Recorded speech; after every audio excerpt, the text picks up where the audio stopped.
الحمد لله رب العالمين وبه استعين وأشهد أن لا إله إلا الله وحده لا شريك له وأشهد أن محمدا عبده ورسوله. أما بعد، عن أبي هريرة رضي الله عنه قال: بينما نحن جلوس عند النبي صلى الله عليه وعلى آله وسلم إذ جاءه رجل فقال: يا رسول الله، هلكت. فقال: ما أهلكك أو ما لك؟ قال: وقعت على امرأتي وأنا صائم. وفي رواية: أصبت أهلي في رمضان. فقال رسول الله صلى الله عليه وسلم: هل تجد رقبة تعتقها؟ قال: لا. قال: فهل تستطيع أن تصوم شهرين متتابعين؟ قال: لا. قال: فهل تجد إطعام 60 مسكينا؟ قال: لا.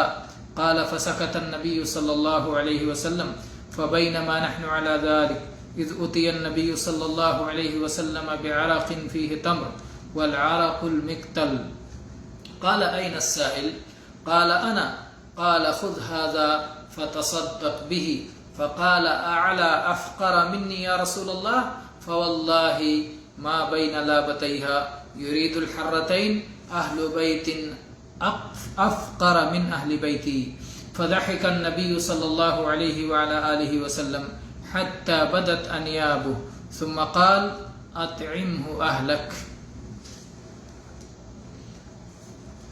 میرے بھائیو، آج ہم نے جو حدیث آپ کے سامنے پڑھی ہے اس میں ایک قصہ ہے، ایک واقعہ ہے۔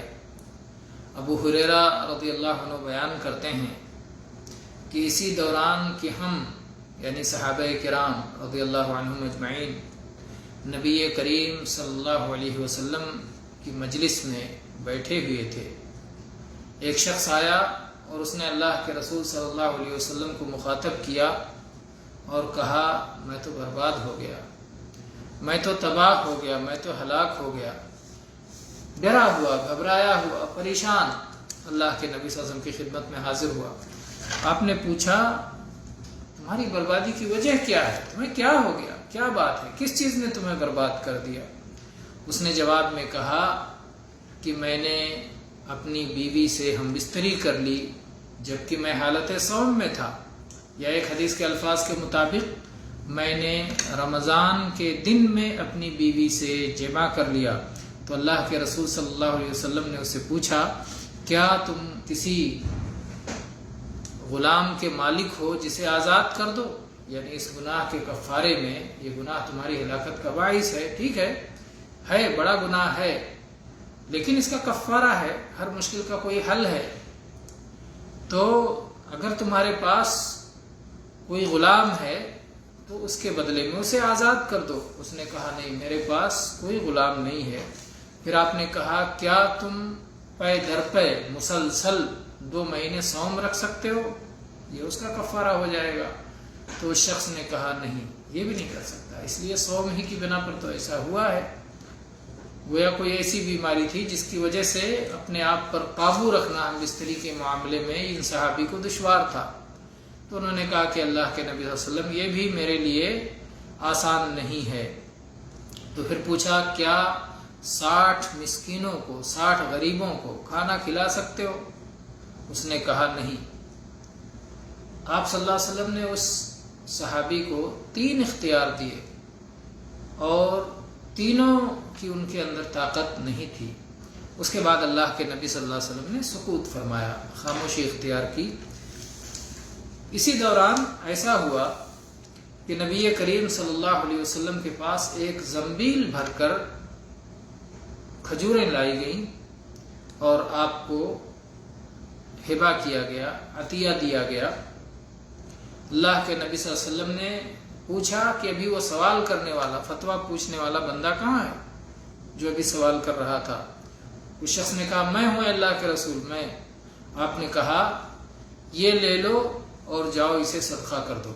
15 ساع تقریباً اس میں کھجوریں ہوتی ہیں، جس کا عرق کا ذکر ہے، جس پیمانے کا، جس زنبیل کا، اس میں 15 ساع کھجوریں سماتی ہیں۔ تو اللہ کے نبی صلی اللہ علیہ وسلم نے فرمایا کہ یہ لے لو اور اسے لے جا کر کے صدقہ کر دو۔ صحابی نے کہا: کیا اللہ کے نبی اپنے سے زیادہ محتاج پر، جو مجھ سے زیادہ محتاج ہے، اس پر جا کے صدقہ کروں؟ اللہ کی قسم مدینہ کی 2 کالی پہاڑیوں کے درمیان مجھ سے زیادہ غریب اور کوئی گھر نہیں ہے۔ اللہ کے نبی صلی اللہ علیہ وسلم ہنسنے لگ گئے، یہاں تک کہ آپ کے دانت نظر آ گئے۔ عام طور پر آپ تبسم فرمایا کرتے تھے جس میں دانت دکھائی نہیں دیتا، صرف ہونٹوں کی حرکت سے تبسم مکمل ہو جاتا ہے، لیکن آپ ہنس پڑے اور آپ کے آگے دانت دکھائی دیے۔ یعنی وہی وہ بندہ جو گھبرایا ہوا، پریشان، ڈرا رسول اکرم صلی اللہ علیہ وسلم کی خدمت میں آیا تھا۔ آپ رحمت عالم، رحمان و رحیم اللہ کی طرف سے بھیجے گئے، آپ کے یہاں اس نے اس گھبراہٹ کا علاج پایا، سکون پایا، رحمت پایا، اور اس رحمت کی ٹھنڈک کو پایا، اتنا مطمئن ہو گیا کہ وہ اب انسان کی طبیعت ہے کہ جس قدر وہ نعمتیں پاتا جاتا ہے اور زیادہ نعمتوں کی چاہت بڑھتی جاتی ہے۔ تو اس نے کہا کہ مجھ سے غریب تو کوئی نہیں ہے، تو میں خود غریب ہوں، کیا میں خود کھا سکتا ہوں؟ تو اللہ کے نبی صلی اللہ علیہ وسلم فرمایا اطعمہ اہلک، جاؤ اپنی بیوی بچوں کو کھلا دو، لے جاؤ۔ تو اس طرح سے اللہ کے نبی صلی اللہ علیہ وسلم کے پاس اس شخص نے امن پایا، سلامتی پائی، اپنے مشکل کا حل پایا۔ اس حدیث میں بہت سارے مسائل معلوم ہوتے ہیں۔ ایک یہ کہ رمضان کے دن میں صوم کی حالت میں ہم بستری کر لینا ہلاکت کا سبب ہے، کیونکہ جب اس نے کہا کہ اللہ کے نبی صلی اللہ علیہ وسلم میں ہلاک ہو گیا، تو اللہ کے نبی نے اس کا انکار نہیں کیا کہ تم ہلاک نہیں ہوئے۔ اگر ایسی بات نہ ہوتی، یہ گناہ اگر معمولی ہوتا، اللہ کے نبی کہتے ہیں کوئی بات نہیں، لیکن آپ نے یہ نہیں کہا، تو گویا یہ بڑا گناہ ہے، ہلاکت کا سبب ہے، ہلاکت کا باعث ہے، اور آپ نے اس کا حل بتایا، اس کا کفارہ بتایا۔ دوسرا مسئلہ یہ معلوم ہوتا ہے کہ جو شخص قصداً ہم بستری کرے رمضان کے دن میں، تو اس کے اوپر کفارہ ضروری ہے، اور اس میں وہی ترتیب ہے جو حدیث میں بتائی گئی کہ پہلے غلام آزاد کرے، پھر اگر اس کی طاقت نہ ہو تو مسلسل لگاتار 2 مہینے صوم رکھے، اور اس کی بھی طاقت نہ ہونے کی صورت میں 60 غریبوں کو کھانا کھلائے۔ اب یہ مسئلہ کہ اگر 60 غریبوں کو کھانا کھلانے کی بھی طاقت نہیں ہے، تو کیا کفارہ ساقط ہو جائے گا یا کفارہ اس کے اوپر قرض رہے گا؟ اور جب اسے طاقت ہوگی اسے کفارہ ادا کرنا ہوگا۔ اس حدیث میں اس کی کوئی وضاحت نہیں ہے، اور اللہ کے نبی صلی اللہ علیہ وسلم نے ان سے یہ نہیں کہا کہ جب تمہیں یہ بھی دینے کی طاقت نہیں تو جاؤ معاف ہے۔ تو اس حدیث میں ایسی کوئی بات نہیں ہے، اس لیے بہت سارے اہل علم کہتے ہیں کہ اس کی محتاجی کی وجہ سے کفارہ ساقط نہیں ہوگا، بلکہ کفارہ اس کے اوپر قرض ہوگا، اور وہ خود ادا نہیں کر سکتا ہے تو اس کی طرف سے دوسرا کوئی کفارہ ادا کر سکتا ہے، چاہے اس سے اس کے رشتے میں نہ ہو، اجنبی شخص ہو، کوئی بھی شخص اس کی طرف سے کفارہ دے دے تو کفارہ اس کا ادا ہو جائے گا۔ اور جو کفارہ دیا جائے، کفارے میں جو چیز دی جائے، وہ خود بھی اسے کھا سکتا ہے اور اپنے اہل و عیال کو بھی کھلا سکتا ہے، اسی کی طرف سے کفارہ دیا گیا، لیکن وہ خود بھی اس کو کھا سکتا ہے اگر ضرورت مند ہے۔ اور اسی طرح سے یہ مسئلہ کہ غلام آزاد کرنا ہے، تو وہ غلام مومن غلام ہو یا کافر غلام ہو، اس سلسلے میں اہل علم کا اختلاف ہے، لیکن زیادہ صحیح بات یہ ہے کہ صاحب ایمان غلام کو آزاد کرنا ہوگا۔ اور اس میں نبی کریم صلی اللہ علیہ وسلم کا حسن اخلاق اور آپ کی رحمت، اور کیسے خوف اور گھبراہٹ میں مبتلا شخص آ کر کے آپ کے پاس امن و سکون پاتا تھا۔